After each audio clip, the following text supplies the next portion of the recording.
À Saint-Étienne-de-Montluc, au nord-ouest de Nantes, la communauté de communes Cœur d'Estuaire réalise un centre multi-accueil de 25 places destiné à de très jeunes enfants de 0 à 3 ans. Le bâtiment, en R+1 avec 450 m² de surface de plancher, a été conçu par l'atelier Belenfant et Daubasse. Le chantier est en grande partie réalisé en matériaux biosourcés provenant de la filière locale.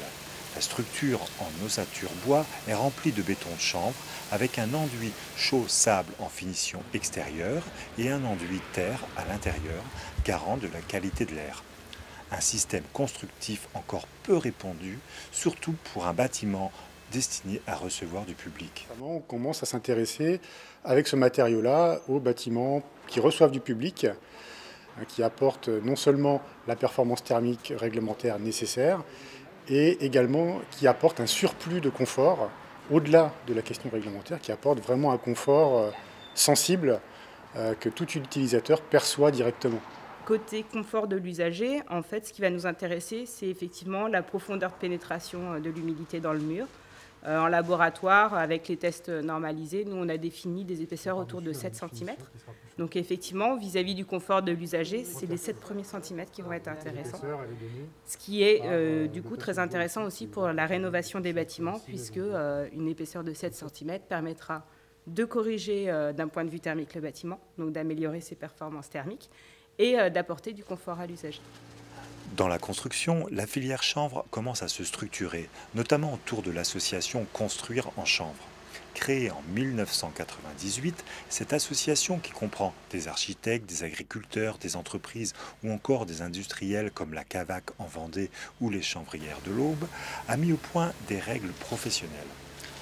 Reconnues par l'association Qualité Construction, ces règles techniques constitue le seul texte de référence concernant l'utilisation des bétons de chanvre. Les granulats destinés au bâtiment doivent être labellisés pour qu'on ait une traçabilité ou qu'on ait une constance dans la nature du matériau, parce qu'on a identifié que suivant les qualités du granulat, on avait des prises plus ou moins aléatoires. Donc il a fallu à un moment donné, pour sécuriser tout le monde, amener de la certification sur le granulat. Traçabilité. Et donc on a déposé, la filière chanvre, Construire en chanvre, a donc donné des critères discriminants et certaines chanvrières se sont mis en fait dans la réglementation en labellisant leur chaîne vote. Le problème c'est aujourd'hui que tous les producteurs de chanvre n'ont pas forcément les moyens financiers ou techniques de produire un chanvre à granulométrie, poussière, couleur stable. Et donc il est encore difficile pour certains d'accéder à la labellisation.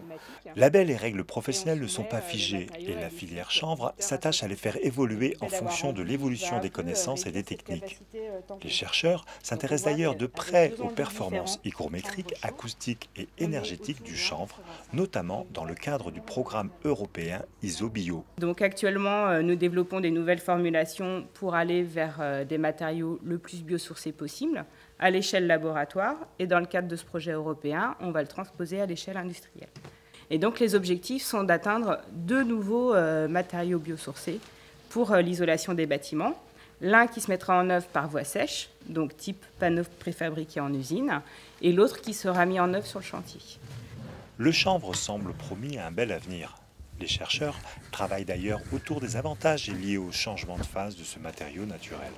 Effectivement, le béton de chanvre va être le lieu de transfert et stockage de chaleur et d'humidité.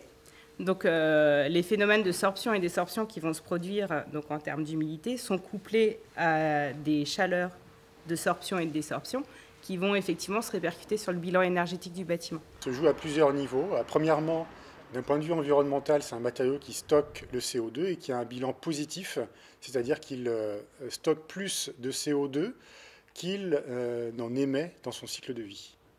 Et comparativement à d'autres procédés constructifs qui, eux, sont émissifs dans leur cycle de vie, le béton de chanvre, lui, stocke plus de CO2 qu'il n'en émet. Donc c'est vraiment une propriété importante, d'autant plus aujourd'hui, avec la COP21, qu'on va devoir faire attention. Le CO2 qu'on doit émettre, on doit faire des efforts pour le réduire de plus en plus.